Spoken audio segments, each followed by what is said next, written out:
Fala, torcida do Vasco, ligado aqui no canal. Aqui eu trouxe um compilado de notícias com novidades e informações exclusivas do Vasco da Gama. Aqui você vai ficar por dentro de tudo que acontece no nosso Vascão, com novidades, análise de jogos e tudo mais. Mas antes de tudo, já peço que você deixe seu like, se inscreva no canal, ative o sininho para não perder nenhuma notificação. E lembrando que aqui tem produtos exclusivos no precinho para você, torcedor vascaíno. Então, sem mais delongas, vamos acompanhar e reagir juntos às novidades do nosso Vasco da Gama. Estamos falando do Vasco da Gama, que joga nessa quinta-feira contra o Olímpia, lá no Defensores del Chaco. Primeiro jogo aqui, empate no Rio de Janeiro. E o Vasco agora jogando também pelas oitavas de final da Sul-Americana. O Vasco com algumas questões importantes, né? E para isso a gente vai ter que acionar agora Bruno Murito, nosso setorista de Vasco, para falar um pouquinho de algumas questões administrativas do Vasco. Uma questão jurídica em que houve, digamos assim, um empréstimo que foi travado, né, ao Vasco. Explica essa situação para a gente um pouquinho, Bruno. Muito boa noite, meu velho. Boa noite, pessoal, tudo bem? Todo mundo está nos assistindo. É isso, é um empréstimo aí que o Vasco já contava, né, até com ele, assim, era meio que já estava nos planos do Vasco desde o início aí desse processo de recuperação judicial. O Vasco pediu, esta semana mesmo, um empréstimo de 150 milhões de reais para acelerar, né, algumas questões agora consideradas urgentes nessa janela de transferência. E a Justiça agora, pela primeira vez, travou esse empréstimo, né, não autorizou até que uma nova auditoria fosse realizada, né, antes da liberação desse dinheiro. E agora o Vasco se vê numa situação muito complicada, né? Porque quando o Vasco pediu esse empréstimo ali na Justiça, já, né, a Almirante Participações S.A., a empresa que está em negociações para comprar a SAF do Vasco, né, que pertence ao Marcos Lamáquia, o Vasco colocou como urgência total, assim, até para esta semana mesmo, com risco de o caixa do clube acabar já na quinta-feira, por exemplo. Então é uma situação muito delicada agora, já que o Vasco não entende por quê, né? A Justiça pediu mais uma auditoria, né? Quem está mais ambientado com esse noticiário aí do Vasco já descobriu termos jurídicos que eu não fazia ideia, obviamente, de que existiam, né? Mas agora a gente já sabe todos aqui. Então, só citando alguns aqui, o Vasco tem agora um watchdog, que é mais ou menos alguém que observa aí todo o problema dessa questão judicial do Vasco. O Vasco tem um administrador judicial, né, que diz respeito à recuperação judicial. O Vasco, além disso tudo, também tem os processos internos ali do Vasco, né, para poder pegar esse empréstimo. O Vasco tem até a própria aprovação do Marcos Lamáquia, que será o futuro investidor do clube. Então o Vasco não entende por que mais uma auditoria, assim, até em entrevistas recentes, né, o André Sica, advogado da família Lamáquia inteira, ele disse que é a operação mais fiscalizada do Brasil, né, que toda hora surge um novo empecilho para o Vasco ter que passar. Até pouco tempo, todas as contratações do Vasco tinham que passar acima de um valor, né, de 5 milhões de reais, tinham que passar pela Justiça, a Justiça saber cada passo do Vasco. O Vasco teve uma interventora judicial agora. Então é uma situação muito delicada mesmo e que impacta diretamente dentro de campo, né, porque o Vasco tem como urgência total a contratação de centroavante, por exemplo, que a gente vai falar também sobre isso, né? Essa busca do Vasco por um camisa 9, né, por um artilheiro aí no mercado de transferência. O Vasco quer um zagueiro, o Vasco quer um meio de campo. E agora, sem esse valor de 150 milhões, o Vasco vai ter que recorrer a jogadores livres no mercado, jogadores por empréstimo. É difícil você encontrar, a essa altura da janela, um clube que libere um jogador importante por empréstimo, né? Então é muito complicada a situação do Vasco nesse momento, dentro e fora de campo. Essa confusão do Vasco, né, envolvendo esse empréstimo, é porque a juíza, a Simone Gravesi Chevran, ela entendeu nesse momento que o Vasco ainda precisa passar por algumas auditorias, né, por órgãos, né, instituições fiscalizadoras e pelo Ministério Público, porque o Vasco pediu um empréstimo de 150 milhões de reais. Só que o Vasco, ele está no regime de recuperação fiscal, né? E aí ela entende que o Vasco fazendo um novo empréstimo de um valor tão alto de 150 milhões de reais, as garantias que foram dadas para que a instituição, para que a recuperação judicial fosse aprovada, elas estariam em risco, essas garantias, né? Então precisa de uma aprovação agora do Ministério Público e dessas instituições fiscalizadoras, né? Então o Vasco precisa de uma grana. Bruno quer fazer um adendo ali. Inclusive, já tinha como previsão, dentro do processo de recuperação judicial, a liberação de mais um empréstimo. E a administração judicial e a Justiça e o Ministério Público não se opuseram, né, a esse empréstimo. Agora, a última cartada, no caso, ou seja, o Ministério Público, a administração judicial já tinham autorizado. E aí a última cartada seria agora dessa juíza, da Quarta Vara Civil aqui do Rio, e ela recusou, né? Então, assim, o Vasco tem que voltar agora a esse espaço, fazer essas coisas que a juíza pediu, né, de uma nova auditoria, que aí só esse processo já pode demorar 15 dias, e aí a conclusão ser daqui a 30 dias, que seria depois do fim da janela de transferências, né? Então, por isso, assim, só para o torcedor entender que tudo que tinha acontecido já tinha sido aprovado, só essa juíza agora, ela recusou, e aí agora esse processo volta, ou o Vasco vai lá e abre um processo de reconsideração judicial, ou um agravo aí para tentar derrubar essa decisão e outro juiz, enfim, autorizar esse empréstimo.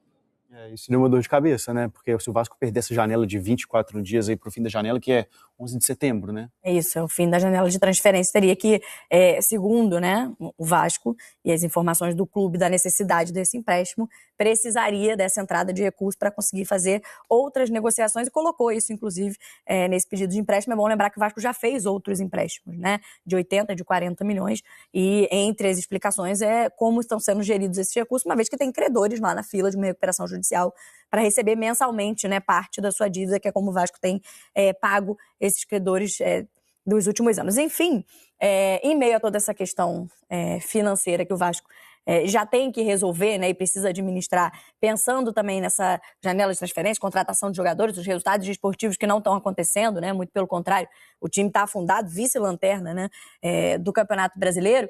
Ainda tem interesse de outros clubes, né? Porque hoje a gente tem uma notícia lá do GE. Globo também de uma denúncia do Flamengo, a questão do fair play financeiro, por conta das tentativas de contratações do Vasco. É até um pouco difícil de entender essa manobra, viu, Bruno? Não sei se você consegue. Olha, o Vasco também não entende muito não, né? O Vasco diz que, além de, nas internas, né, que a gente já ouviu aqui de alguns dirigentes, é que, além do administrador judicial, do watchdog, da juíza, da agência reguladora, dos processos internos do Vasco, o Vasco ainda também tem o Flamengo, né? Que o BAP já deu algumas declarações nesse sentido, né? De atingir a isonomia e a credibilidade de competição, enfim. O que o Vasco se defende nessa situação, né? Óbvio, o Vasco está em muitas dificuldades financeiras, realmente, mas é que o Vasco está nesse processo de venda da SAF. E aí, como esse dinheiro vai entrar no ano que vem, o Vasco precisa desse dinheiro para agora, para basicamente se reforçar o time e não ser rebaixado, né? A partir do momento que o Vasco, sei lá, se eu não conseguir se reforçar e for rebaixado para a segunda divisão, cair para a segunda divisão é muito pior, né, financeiramente para um clube do que pegar um empréstimo com o seu futuro investidor, né? Porque quem vai assumir esse empréstimo, no caso, é o Marcos Lamacher. Então, o cofre do Vasco estaria protegido em relação a isso, né? Quem vai arcar com isso lá na frente, até já como fluxo de caixa, ou até mesmo como um novo aporte já antecipado, né? Enquanto a venda da SAF ainda não foi aprovada por uma série de outros ritos também jurídicos aqui que a gente já citou em outros programas, o Vasco vê isso, né? É político, né? É bastidor, enfim, o Flamengo tem o lado dele, o Vasco se defende aqui, falando que, nesse momento, a maior urgência é reforçar o time justamente para dar essa sequência, né? E a temporada, e porque para os cofres do Vasco, né, que é o que interessa para o torcedor do Vasco, é o clube, né, em si, é fundamental reforçar o elenco, né? E para isso o Vasco precisa de dinheiro nessa janela, né? Não só na janela do ano que vem. A gente ainda não sabe como é que vai chegar o Vasco lá nessa situação, então é isso que o Vasco defende aí das acusações aí da gestão do Flamengo, né, do BAP. E o Pedrinho já disse várias vezes também, né? É uma guerra pública praticamente entre eles dois, né? Assim, ainda que não tenha peso ou que não tivesse peso a ação do Flamengo, que a ação do Flamengo, o que o Flamengo diz, não é nem o fato do Flamengo estar certo ou estar errado, é o que motivou o Flamengo a falar isso sobre o seu rival quando existe uma série de situações, porque a gente falou, é o mesmo assunto do Corinthians, o futebol brasileiro é permissivo. Claro que a gente compreende que do ponto de vista esportivo, a preocupação do Vasco seja reforçar o time, embora o próprio Vasco e outros tantos clubes sejam o maior exemplo de que reforçar time em janela não é garantia de absolutamente nada. Perfeito. Os times contratam e são rebaixados do mesmo jeito, porque contratam mal, porque os outros também contratam, porque fazem maus negócios, porque depois não pagam os jogadores e ficam numa situação delicada. Então, para mim é uma inversão absoluta de prioridade, porque o futebol brasileiro é permissivo com esse tipo de coisa. Então, assim, o Vasco é o vilão de si mesmo. Né? São tantas ações irresponsáveis que aconteceram no Vasco, não vou nem falar nos últimos anos, são últimas décadas, últimos muitos tempos que levaram o Vasco a ficar assim. Não adianta também olhar agora e dizer, olha, o Flamengo é vilão, o Ministério Público é vilão, a juíza é vilã. A preocupação é uma cautela absolutamente normal e previsível para uma situação como a que o Vasco enfrenta hoje. Né? Mas a gente vive essa coisa os funcionários podem não receber, pode ter uma crise financeira, mas o importante é reforçar, é contratar jogador. Esse tipo de visão é absolutamente prejudicial ao futebol brasileiro a médio e longo prazo. Claro que aí o Vasco está sendo casuísta, como todo mundo é. Sim. Nossa necessidade é reforçar o elenco. Mas o Vasco já não reforçou o elenco também o suficiente? Ou bastante? E o Grêmio? E o Santos? Esses times que estão todos lá embaixo, que não param de contratar o tempo inteiro. Então, também é um discurso que eu acho que também não dá pra gente colar, não dá mais pra aceitar isso que é, sabe? O Vasco precisa de dinheiro porque precisa contratar jogador. Perfeito. Então, tenha uma gestão responsável, administre melhor os seus recursos, contrate melhor os seus jogadores, faça melhores negócios. Quando vende o Ryan lá no início do ano com uma justificativa absolutamente plausível, planeje melhor o resto da temporada, porque senão você vai estar sempre precisando de jogador e fazendo loucuras mil para que isso aconteça, contando com o dinheiro de um investidor que deve vir em algum momento, mas que está longe de ser uma prática saudável, né?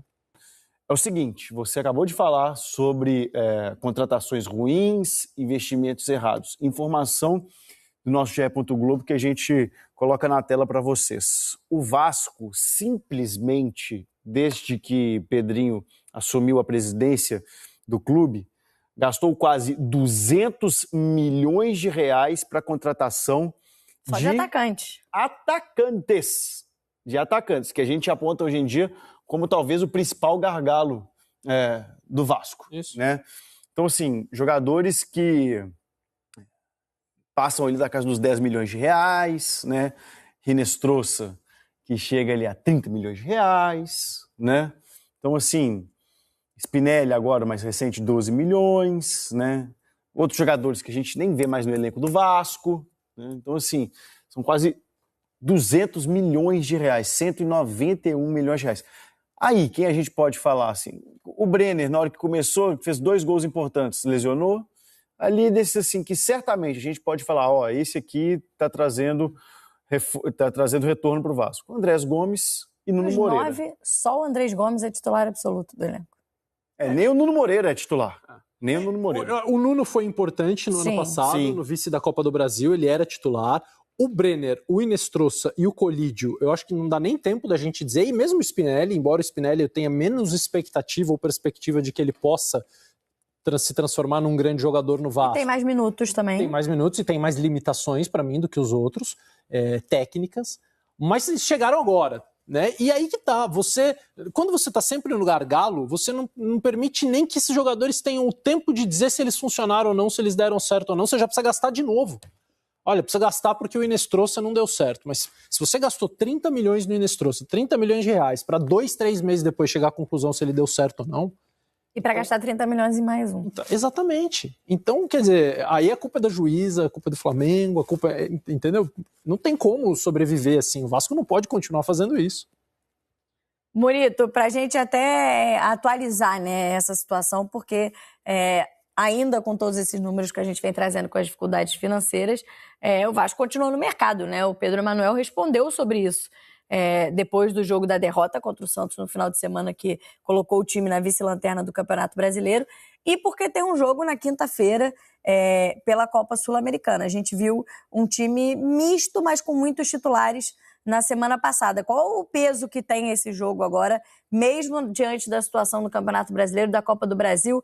O Vasco entende que tem que tirar o peso dessa partida ou vai continuar ainda também querendo disputar a Sul-Americana?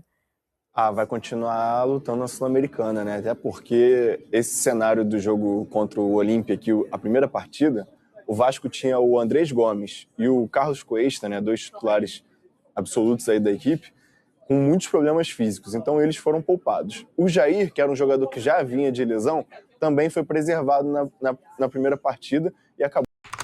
O Vasco estuda a viabilidade do embate decisivo contra o Vitória, válido pelas quartas de final da Copa do Brasil, para o Maracanã. Nesse cenário, a cúpula vascaína avalia não apenas a fase técnica desfavorável que a equipe atravessa em São Januário, mas também a excelente oportunidade de maximizar a arrecadação financeira com a bilheteria. Diante disso, a motivação engloba tanto o aspecto esportivo quanto econômico. Afinal, o time acumula tropeços recentes atuando na colina histórica, ao passo que apresentou uma atuação convincente justamente no Maracanã durante o clássico contra o Fluminense. A torcida do Vasco, essas foram as notícias de hoje do nosso Vascão. Deixa aqui sua opinião nos comentários, deixa o like, se inscreva no canal e até a próxima com mais novidades do Vasco da Gama.